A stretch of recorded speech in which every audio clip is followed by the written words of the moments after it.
अस्सलाम वालेकुम, मैं हूं वैस मंगलवाला और आप देख रहे हैं वर्ल्ड वाइज, दुनिया को देखने का, जांचने का, परखने का एक अलग जाविया। सबसे पहले नजर डालते हैं आज की टॉप स्टोरीज पर।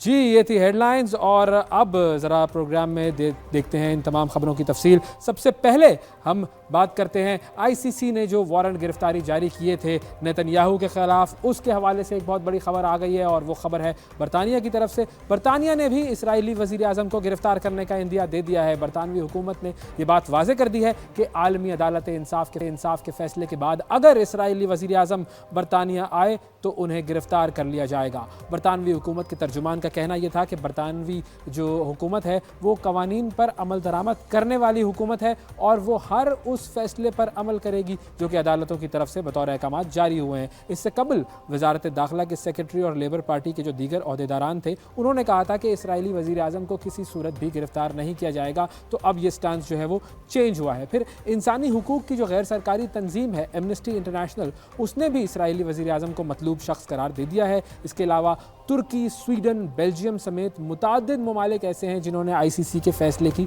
हिमायत की है। तो अब ये शख्स जहां पर भी जाएगा वहां पर गिरफ्तार होगा। 124 ममालिक ऐसे हैं जो कि सिग्नेटरीज हैं आईसीसी के, उन 124 ममालिक में इस शख्स की गिरफ्तारी होगी। और अब आपको लेकर चलते हैं जी बरतानिया की तरफ, जहां पर बात हम करेंगे रूस और यूक्रेन की जंग के हवाले से। जो बढ़ता हुआ खौफ है उसके हवाले से 2 साल से जो जंग है रूस की और यूक्रेन की, वो जंग जारी है और इस जंग में कमी होने के बजाय मज़ीद तेज़ी आने लगी। और अब हालिया हमलों के बाद से यूरोप भी खौफ में मुब्तला है। जंग न रुकने के जो मुमकिन नुकसानात हैं, फूड सिक्योरिटी के जो मामलात हैं, उसके मुताल्लिक यूरोपीय ममालिक में शदीद तशवीश पाई जाती है और अवाम भी अब परेशान दिखाई देते हैं। और इस हवाले से बात कर रहे हैं बरतानिया से नवीद आलम साहब। वो रिपोर्ट कर रहे हैं कि जी इस वक्त अवाम किस कदर खौफजदा हैं। जी नवीद, बताइएगा। जी अवैस साहब, रशिया और यूक्रेन की वॉर अब हतमी मराहल में दाखिल होती नज़र आती है। यूएसए और बरतानवी मिसाइल जो यूक्रेन ने रशिया के अंदर फेंके हैं, उसके बाद एक न्यूक्लियर वॉर की यहाँ पे फ़ज़ा कायम हुई है। लोगों में खौफ व हरास भी है क्योंकि जो प्रेसिडेंट पुतिन हैं उन्होंने कहा कि अब डायनामिक्स वॉर के चेंज होंगे और वो माजी में भी न्यूक्लियर थ्रेट्स की धमकी देते रहे हैं। जो यहाँ के बरतानवी थिंक टैंक्स हैं उन्होंने कहा है कि रशिया जो है पिछले 2 सालों से हाइब्रिड वॉर लड़ रहा है जिसमें मिस इन्फॉर्मेशन, फेक न्यूज़ और लोगों में खौफ व हरास फैलाया जा रहा है, जिसमें फूड सिक्योरिटी और यूक्रेन वॉर की वजह से जो यूरोप को नुकसान हो रहा है, ये लोगों के अंदर खौफ बिठाया जा रहा है। अब जो नई सूरत हाल डेवलप हो रही है उसमें लोगों का जो कंसर्न है वो फूड सिक्योरिटी है सबसे बड़ा जो है, क्योंकि इन्फ्लेशन से संभल नहीं पा रही, महंगाई को कंट्रोल नहीं कर पा रही बरतानी हुकूमत। ब्रेक्जिट, कोविड और उसके बाद यूक्रेन और रशिया वॉर ने कीमतों में और एनर्जी की कीमतों में और फूड की कीमतों में इतनी ज़्यादा जो शार्प राइज आया है जिस वजह से लोग पहले ही दबे हुए हैं, लिविंग कॉस्ट उनको मैच करना मुश्किल हो रहा है। अब जो नया थ्रेट है वो भी उनको कंसर्न है लोगों का। और मेरी चंद लोगों से यहाँ पे बात भी हुई है, वो कह रहे हैं कि यूक्रेन रशिया वॉर जो है जल्द से जल्द ख़त्म होनी चाहिए और जो अगर न्यूक्लियर की तरफ जाती है जंग ये, तो यूरोप का सबसे ज़्यादा नुकसान होगा। और बरतानिया जो मुसलसल जर्मनी और फ्रांस ने हमने देखा है कि वो कोशिश कर रहे हैं कि पीस टॉक्स की तरफ लाया जाए यूक्रेन और रशिया को, लेकिन दूसरी तरफ हम देखते हैं कि जो अमेरिकन हैं और बरतानवी जो प्राइम मिनिस्टर हैं वो मुसलसल यूक्रेन को पुश कर रहे हैं। वो कहते हैं सरेंडर नहीं करेंगे, जिस वजह से यहाँ पे जो पॉलिटिकल पार्टीज़ हैं उनकी तरफ से भी अब ये कंसर्न आ रहा है कि ये जो वॉर है बहुत ज़्यादा लंबी हो गई है। इसको रोकने के लिए अब बरतानिया को भी सोचना चाहिए, बरतानिया को भी अपने शहरियों के बारे में सोचना चाहिए। जो लोकल थिंक टैंक्स है यहाँ पे वो इस बात की ख़बर दे रहे हैं कि अब जो नेक्स्ट 2 मंथ्स हैं ये बहुत क्रूशल होंगे। ट्रंप इंतज़ामिया के जीतने के बाद जो यूरोप के कुछ ममालिक ने उम्मीद लगाई थी कि शायद यहाँ पे जंग ख़त्म हो जाए, लेकिन जो बाइडेन इंतज़ामिया के और बरतानवी प्राइम मिनिस्टर जो उन्होंने इजाज़त दी है कि शैडो स्टॉर्म जो मिसाइल है उसको रशिया के अंदर फेंकने के बाद सूरत हाल इंतहाई गंभीर नज़र आती है।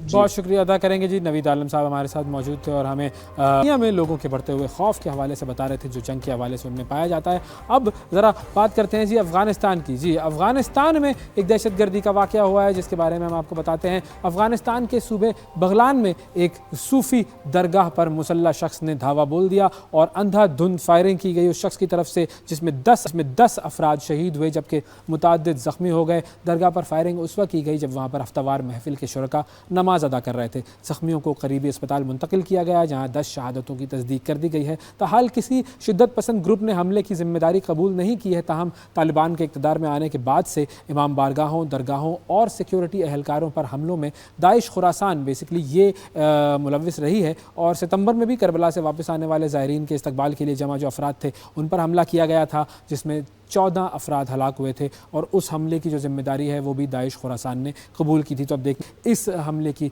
जो जिम्मेदारी है वो कौन कबूल करता है। अब आपको हम लेकर चलते हैं एक और मुल्क की तरफ, बांग्लादेश की बात करते हैं। बांग्लादेश में भी गुज़िश्ता जो महीने गुजरे उनमें हमने देखा कि पॉलिटिकल एक टर्मोइल था और अब एक कैरेक्टर जो है वो अचानक सामने आया है और बड़ा अहम कैरेक्टर है। उस कैरेक्टर का ताल्लुक जो है बरतानिया की बांग्लादेश की सियासत से है। जी वज़ीर आज़म, साबिक़ वज़ीर आज़म खालिदा ज़िया साहिबा जो हैं वो 6 साल तक जेल और नज़रबंदी के बाद जुमेरात को पहली मरतबा वो मंजर आम पर आई हैं। बांग्लादेश में जुमेरात को मुसल्लह अफवाज का जो कौमी दिन था उसके मौके पर उन्हें रिहाई के बाद पहली बार अवामी सतह पर देखा गया था। खालिदा ज़िया को 2018 में बेसिकली बदनवानी और रिश्वत सतानी के इल्ज़ामात में जेल की सज़ा हुई थी। अगस्त में साबिक़ वज़ीर आज़म जो थी शेख हसीना वाजिद, उनकी माजूली और मुल्क से फ़रार के बाद उन्हें रिहा कर दिया गया था। बांग्लादेश की जो अबूरी हुकूमत है उसके सरबरा मोहम्मद यूनुस ने मुसल्लह अफवाज के कौमी दिन के मौके पर मुनक़्क़िदा तकरीब में उनका खैर मकदम किया खालिदा ज़िया साहिबा का। खालिदा ज़िया जो है वो हज़्ब इख्तिलाफ़ की जमात बांग्लादेश नेशनलिस्ट पार्टी BNP उसकी सरबराह हैं और शेख हसीना के दौरे हुकूमत में खालिदा ज़िया समेत पार्टी के कई लीडरों को जेल में डाला गया था और पाबंदियाँ लगाई गई थी। और अब जो है वो दोनों सियासी ख़वातीन बेसिकली जो कि बांग्लादेश की वज़ीर आज़म रह चुकी हैं, दोनों के दरमियान शदीद दुश्मनी थी और ये जो दुश्मनी है अब देखते हैं कि ये इस दुश्मनी बाद नतीजा इनका क्या निकलता है। क्योंकि इस वक्त एक खातून जो है वो मुल्क से बाहर हैं जिनके हवाले से मोहम्मद यूनुस साहब कहते हैं कि उन्हें मुल्क में लाया जाएगा और दूसरी जो खातून है वो अब जेल से बाहर आ गई हैं। तो अब देखना यह है कि बांग्लादेश की सियासत कहाँ जाती है। फाइनली आपको एक और ख़बर की तरफ लेकर चलते हैं और ये ख़बर है जी अमेरिका से। और अमेरिका से जो ख़बर आई है उसका ताल्लुक बुनियादी तौर पर मुल्क तो अमेरिका है लेकिन वैसे हम सब की ज़िंदगी से इस खबर का ताल्लुक है जी। क्योंकि इंटरनेट पर अगर आपको कुछ भी सर्च करना हो, कोई भी मालूमात हासिल करनी हो, सबसे पहला नाम जो आपके जहन में आता है वो है गूगल। असल में इनफैक्ट कहा यह जाता है कि मुहावरा बन गया है कि चलो गूगल कर लेते हैं। लेकिन क्या गूगल ही सिर्फ वाहिद सर्च इंजन है जो मतलूबा वेबसाइट तक हमें पहुंचा सकता है? ऐसा नहीं है। वर्ल्ड वाइड वेब में कम से कम 1500 सर्च इंजन है लेकिन जंगल का शेर जो है वो एक ही है। और इसी अजारादारी को ख़त्म करने के लिए अमेरिका की हुकूमत ने कमर कस ली है। अमेरिकी जो वजारत इंसाफ है और बाज़ रियासतों ने गूगल के ख़िलाफ़ अदालत से रुजू कर लिया है और दरख्वास्त उन्होंने ये की है कि गूगल को मजबूर किया जाए कि वो गूगल का जो क्रोम वेब ब्राउज़र है उसको बेच दे ताकि इंटरनेट के शुबे में मुसाबिकत लाई जा सके। और दरख्वास्त में फ़ेडरल अदालत का जो फ़ैसला है उसको बुनियाद बनाया गया है जिसके मुताबिक गूगल ने ऑनलाइन सर्च में गैर कानूनी अजारादारी कायम कर रखी है। क्रोम की फ़रोख्त के अलावा हुकूमत की तजवीज़ ये भी है कि गूगल को चॉइस दी जाए कि या तो वो अपना स्मार्टफोन ऑपरेटिंग सिस्टम एंड्रॉयड बेच दे या फिर एंड्रॉयड फ़ोन्स में गूगल की सर्विसेज को कंपलसरी जो बनाया हुआ है, लाजमी बनाया हुआ है, उसको गैर लाजमी बना दे। अब हुकूमत ने अदालत से ये भी कहा है कि वो गूगल को एप्पल और दीगर जो स्मार्टफोन कंपनीज़ हैं उनके साथ ऐसे मुआहदे करने से रोके कि जिनके तहत गूगल सर्च इंजन को तरजीह दी जाती है। जिसके बाद अदालत ने गूगल सर्च इंजन की इजारादारी के खात्मे से मुताल्लिक अब तजावीज़ तलब की हैं और इन जवाब में देखते हैं कि अदालत के पास क्या मामलात आते हैं। लेट्स सी कि हम कितना गूगल करते हैं। एक छोटा सा वक्फा हमें लेना है जी, वक्फे के बाद दोबारा हाजिर होंगे। प्रोग्राम में और बहुत कुछ है, हमारे साथ रहिएगा। यह है वर्ल्ड वाइज।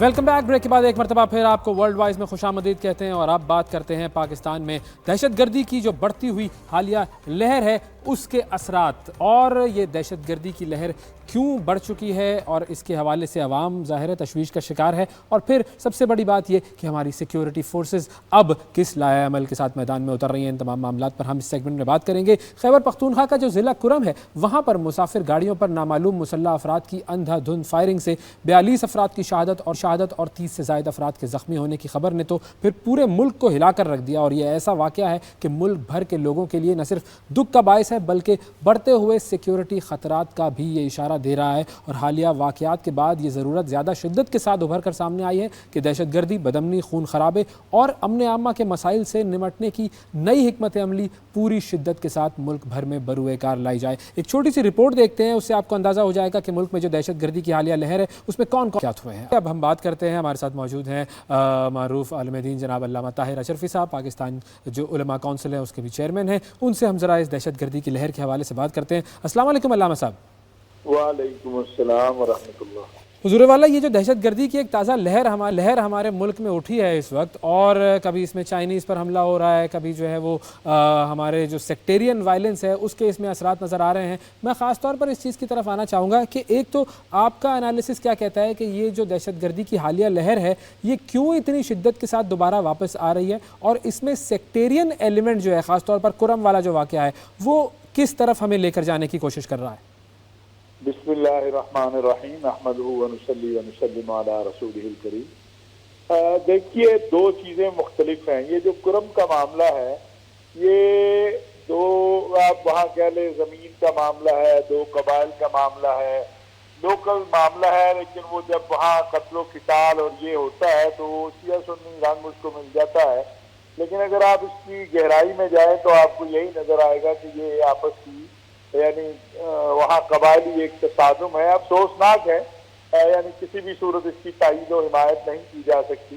और बहुत अफसोस की बात है कि हमारी मरकजी और सूबाई हुकूमतें जो हैं उन्होंने, सूबाई हुकूमत जो है दोनों ने इससे कोताही बरती हुई है। वज़ीर दाखिला साहब इस्लामाबाद में खड़े होकर प्रेस कॉन्फ्रेंस से कर रहे हैं, वज़ीर आला खैबर पख्तूनख्वा वो पिशावर में बैठ के अपने एहतजाज की तैयारियां कर रहे हैं, जो अफसोसनाक बात है। यानी एक इंसान का कत्ल पूरी इंसानियत का कत्ल है। यहाँ कितने इंसान कत्ल हो गए हैं, बर्बादी हो गई है, किसी को परवाह नहीं है। जो दूसरी दहशतगर्दी की लहर है वो लाज़मी बात है कि पाकिस्तान की दुश्मन कुव्वतें वो पाकिस्तान को कमज़ोर भी करना चाहती हैं। वो हमें लीबिया, इराक, यमन, शाम वाली सूरत हाल में डालना चाहती हैं।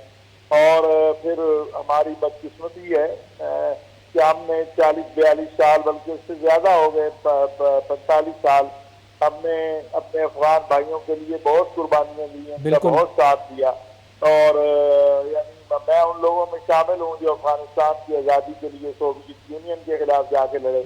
लेकिन दुख की बात है कि हमारा ख्याल था कि तालिबान के आने के बाद अफगान अबूरी हुकूमत जो है वो कंट्रोल करेगी, लेकिन उन्होंने कंट्रोल नहीं किया। और वही कुव्वतें जो करजई के दौर में या अशरफ गनी के दौर में इस्तेमाल कर रही थी पाकिस्तान के अमन के खिलाफ दहशतगर्दों को या खवारिज को, वही इस्तेमाल कर रही हैं आप भी। तो हम अभी तक अफगानिस्तान को इंगेज क्यों नहीं कर पाए प्रॉपर्ली? हमारी इसमें मुझे लगता है कुछ थोड़ी बहुत तो कोताही है कि हम सही तरीके से उन्हें इंगेज कर नहीं पाए।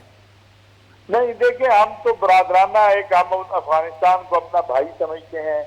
हमारी कोशिश यही है कि हालात ना बिगड़े इस हद तक के, वरना ऐसा नहीं है। अल्हम्दुलिल्लाह पाकिस्तान को कमजोर मुल्क नहीं है, अल्लाह का शुक्र है। हम एक मजबूत कौम रहे हैं, एक मजबूत फौज रखते हैं, दुनिया इस्लाम की आदमी कुव्वत है। और उसके साथ साथ अगर हम अफगानिस्तान की आज़ादी के लिए लड़ सकते हैं तो अपने मुल्क की आज़ादी के लिए तो बदरजा उला लड़ सकते हैं। बिल्कुल। लेकिन हम इस हद तक जाना नहीं चाहते हैं। हम बार बार अफगान अबूरी हुकूमत से यही कह रहे हैं कि वो चीज़ों को हल करे। आप देखें, आर्मी चीफ ने पिछले दिनों में ये बात कही कि भाई आप अफगानों से हम बहुत अच्छी तवक्को रखते हैं, लेकिन बदकिस्मती है कि बात बन नहीं रही है। अच्छा, हमारे उलमाए कराम का भी एक वफ्द कुछ अर्सा पहले जो है वो गया था अफगानिस्तान, तो क्या अब कोई ऐसी इंगेजमेंट नहीं हो सकती कि आप या आप जैसे और जो दीगर लोग हैं जिनकी एक रिस्पेक्ट है मुस्लिम उम्मा में, उनको इंगेज करके और अफगानिस्तान से बात की जाए? सऊदी अरब जो है जिससे हमारे इतने गहरे ताल्लुकात हैं, उसको इंगेज करके किसी तरीके से अफगान जो इस वक्त हुकूमत है उससे बात की जाए।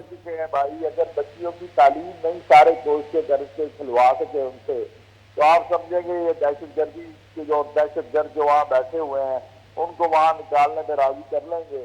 इससे बड़ा काम था बच्चियों की तालीम, लेकिन वो उस पर नहीं आलमी इस्लाम उनको राजी कर सका, उनकी एक अपनी सोच है। लेकिन बहरहाल पाकिस्तान को मेरा ख्याल है हमारे यहाँ चूँकि दाखिली इंतशार हर रोज़ ही आप देखते हैं कि धरने हैं, जुलूस हैं, मुजाहरे हैं और इंतहाओं पे खड़ी हमारी सियासी क़यादत है। कोई आपस में किसी को एहसास ही नहीं है कि क्या हो रहा है। लोगों के बच्चे शहीद हो रहे हैं, फौज के जवान शहीद हो रहे हैं और ये अपनी अपनी तस्वीर में जा रहे हैं और किसी को कोई एहसास नहीं है कि मेरी कौम के बच्चे जो है वो शहीद हो रहे हैं, मेरी कौम के बच्चे जो है वो कुर्बान हो रहे हैं। वो हुकूमत के लोग हों, वो अपना PTI के लोग हों, आर्मी चीफ बेचारा जो है वो जाता है अपने जवानों को हौसला भी बढ़ाता है। वो लड़ भी रही है, फौज भी जो है जो कर सकती है फौज कर रही है। लेकिन आप मुझे बताएं जो स्पेशल ब्रांच का काम है, जो CCTV का काम है, जो पुलिस का काम है, अगर वो काम करने की बजाय वो सियासी स्कोरिंग में लगे हों, आप देख लीजिए आपको नजर आ जाएगा कि जो प्रॉपर काम है वो करने की बजाय अगर वो इस काम में लगे रहेंगे तो फिर कैसे आप इस पर काबू पाएंगे। बिल्कुल दुरुस्त, बिल्कुल दुरुस्त। बहुत शुक्रिया अदा करेंगे। अल्लामा ताहिर अशरफी साहब हमारे साथ मौजूद थे। बड़ी अहम बात उन्होंने की कि हमें जो काम हमारा है वो असल में उसकी तरफ तवज्जो देनी चाहिए। इसी सेगमेंट को आगे बढ़ाते हैं और हम बात करते हैं जी ब्रिगेडियर रिटायर्ड हारिस नवाज साहब हमारे साथ मौजूद हैं। उनसे भी ज़रा इन्हीं मामलात पर बात करते हैं क्योंकि ज़ाहिर है अब हमारी फ़ौज जो है वो जिस तरीके से ख़वारिज के ख़िलाफ़ ऑपरेशन कर रही है वो कितना ज़्यादा कामयाब ऑपरेशन हो सकता है, मज़ीद हमें उसमें क्या करने की ज़रूरत है और दूसरा ये कि अब हम इस दहशतगर्दी की हालिया लहर को किस तरह रोक सकते हैं। अस्सलाम वालेकुम ब्रिगेडियर हारिस साहब। वालेकुम अस्सलाम सर, थैंक यू, बहुत शुक्रिया प्रोग्राम के लिए वक्त निकाला। पहले तो मैं आपका एक एनालिसिस चाहूँगा कि ये जो सडन इंक्रीज़ हमने देखा है दहशतगर्दी के वाक़यात में, ये एस्केलेशन की वजह क्या लग रही है आपको? देखें, असल बात यह है कि चीफ आर्मी स्टाफ जनाब समंदी ने बारहा कहा कि हम देखें दहशतगर्द तो मारते रहेंगे, डिटर्मिनेड है कि हमने दहशतगर्द मारने हैं, लेकिन वो फिर निकलते रहेंगे। सो आपको एक अदम इस्तेहकाम की बात की गई, मकसद ये था कि उसमें एलिमेंट ऑफ नेशनल पावर जो तमाम जो हुकूमत के ऑर्गेनाइजेशन हैं, everybody has to join hands along the people of Pakistan to stand united to eliminate terrorism once for all from country. एक तो ये, second Afghani that you know के 21 के बाद जब अमेरिकन गए हैं, लॉट ऑफ वेपन्स, एमुनिशन, सब कुछ खुला छोड़ के गए, बिल्कुल, ताकि ये टेररिस्ट ऑर्गेनाइजेशन के हाथ में लग जाए। और वहाँ से फिर उसके बाद इंडियन को जो India is being used as a proxy, वो ये BLA, BLF, Majeed brigade, BNA, Daesh, TTP ख्वारिज, सबको वो बिठा के अपनी एम्बेसी में ब्रीफ करते हैं, पैसा देते हैं और वहाँ से लॉन्च करते हैं। अब आपके सामने जो इंटरिम गवर्नमेंट है, ये तालिबान की उन्होंने कमिटमेंट की, दुआ में क्या अपनी सरजमीन किसी मुल्क के खिलाफ किसी ऑर्गेनाइजेशन को इस्तेमाल नहीं करें, वो नहीं कर रहे हैं।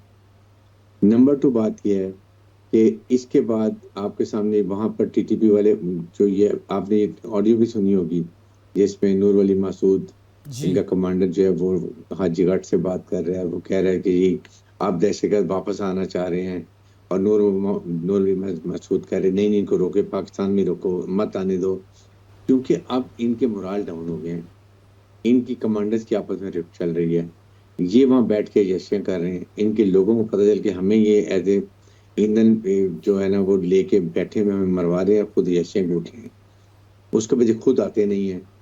इसकी वजह से इनका मोराल हुआ डाउन। आपने देखा पीछे काफी टेररिस्ट पकड़े गए, लाइव पकड़ना इज मोर अच्छा कैच है, इससे आपको सारी इंफॉर्मेशन मिलती है और आगे लीड मिलती है आगे इनको पकड़ने के लिए।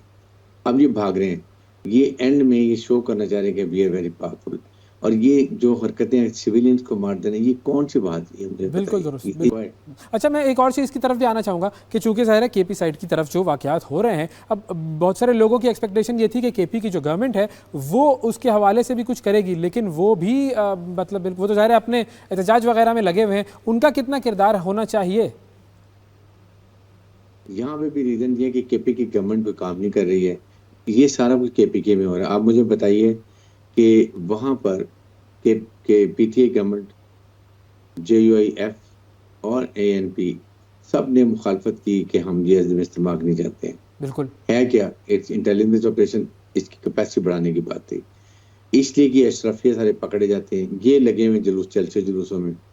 KPK सबसे अगर इफेक्टिव है हमारे पश्तून भाई, तो उनको तो और साथ खड़ा कीजिए, बिल्कुल करें। हम पूरी हर रिसोर्स के साथ आपकी मदद करने के तैयार होते हैं। जो कौम को इकट्ठा होने की जरूरत है।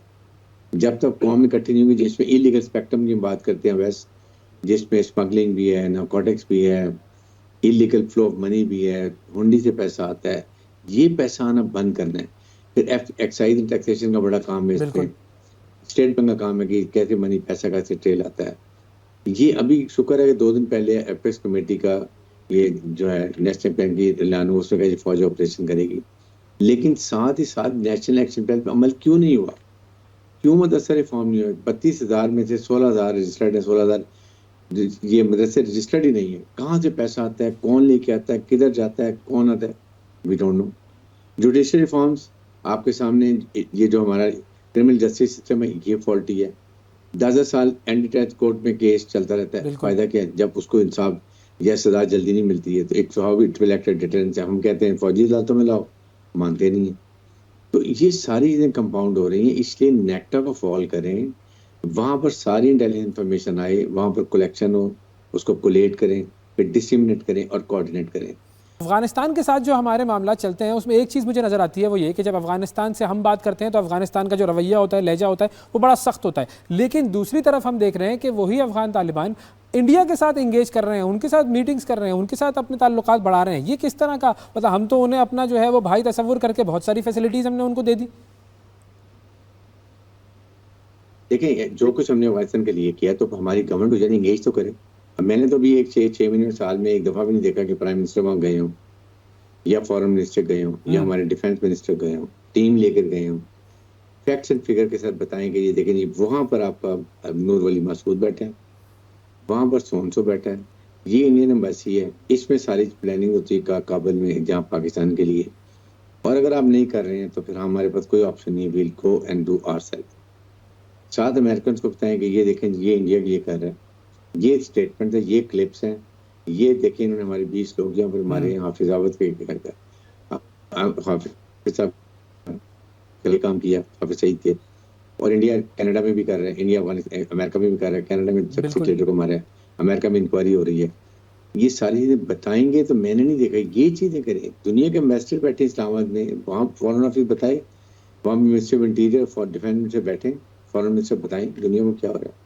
ये अपनी लगे हुए हैं कि जी उधर PTI ने ये कर दिया, उसने ये कर दिया, हमने ये कर दिया।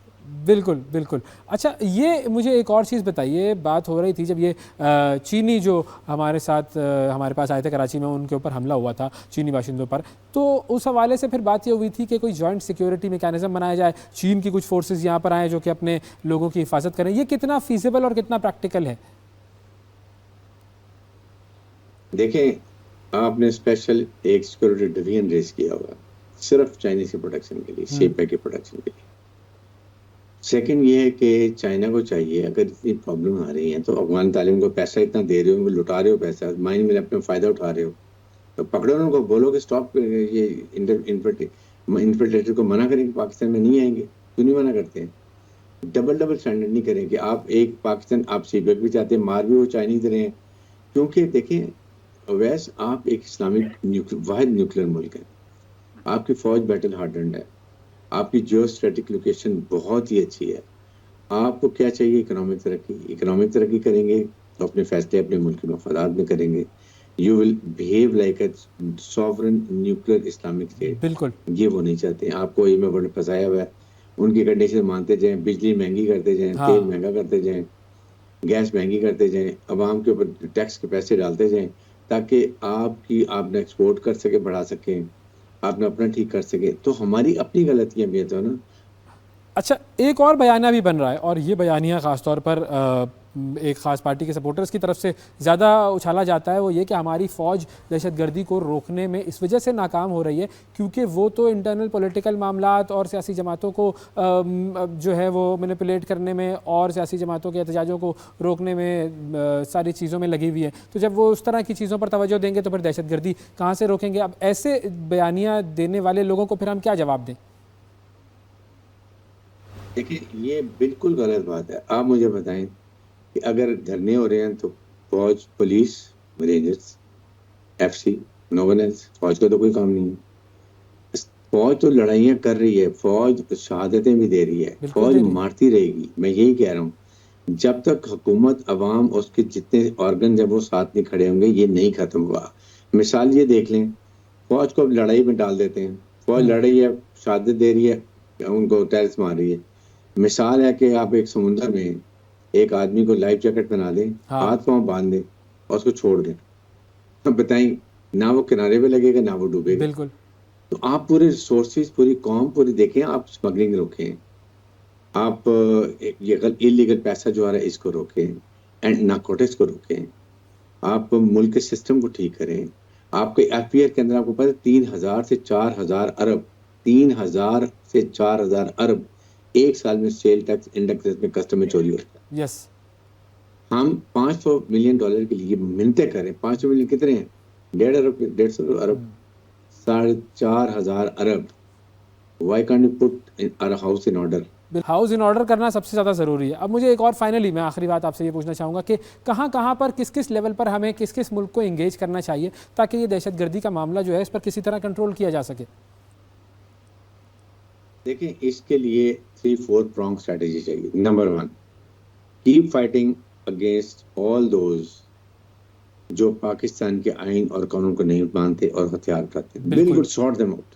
सही है। नंबर 2, जो बलोचिस्तान में नेशनल पार्टी हैं, जो हमें वतन है, उनके तहफ़्फ़ुज़ात हैं, उनको अब दूर करें। Number 2। Number 3, engage with Afghan Taliban से बात करें कि हम आपके लिए ये कुछ करते हैं, आपको लॉजिस्टिक देते हैं, सब कुछ देते हैं। आपसे एक डिमांड है, please don't let anyone cross your border toward our side. ये सख्ती से बात करें। कहीं नहीं करते फिर हम एरिया में सर्जिकल स्ट्राइक करेंगे। देन डोंट माइंड, हम आपको करेंगे, मारेंगे। जहाँ ये बैठे हैं, जहाँ ये ट्रेनिंग कर रहे हैं, जहाँ इनके डम से एमुनिशन है, क्रॉसिंग रेस करेंगे। परफेक्ट। बिल्कुल। थर्ड, आप अमेरिका से बात करें जो सारा कुछ छोड़ के गए। आप कहें जी ये कर रहे हैं, और इंडिया का बताएंगे व्हाट इंडिया इज डूइंग। हम टेररिज्म की बात करते हैं, आप कश्मीर में हम आप कुछ नहीं कर रहे हैं, कहीं कुछ नहीं कर रहे हैं। आपके सामने गुलबदन जादेव पकड़ा गया, नेवल सर्विंग कमांडर, ओपनली उनका होम मिनिस्टर और सिक्योरिटी एडवाइजर कहते हैं कि हम बलूचिस्तान को सपोर्ट करते हैं, हाँ। सेपरेटिस्ट मूवमेंट को सपोर्ट करते हैं। डायरेक्ट इंटरफेरेंस है, इसको रोकें। चाइना से बात करें कि जी आप मुझे बताइए कि आप अफगानिस्तान में काम कर रहे हैं, उनको इतना पैसा माइन मिलने से निकाल के दे रहे हैं, उनको कंट्रोल करें। आप उनको कहें जी बिल्कुल यहाँ पाकिस्तान को महसूस करें, इधर नहीं आएंगे लोग, ताकि सीपैक बन जाए। सीपैक बनेगा तो हम इकोनॉमिक तरक्की करेंगे। इमेजिन करें अगर अफगानिस्तान पीसफुल हो जाता है, Russia, central Asia, Afghanistan, Gwadar, ये Quetta, Balochistan and you go to Gwadar, और अफ्रीका की, मिडिल ईस्ट की पूरी मार्केट अवेलेबल। रीजन जो है वो इससे इफेक्ट होगा। बिल्कुल दुरुस्त। बहुत शुक्रिया अदा करेंगे ब्रिगेडियर रिटायर्ड हारिस नवाज साहब हमारे साथ मौजूद थे।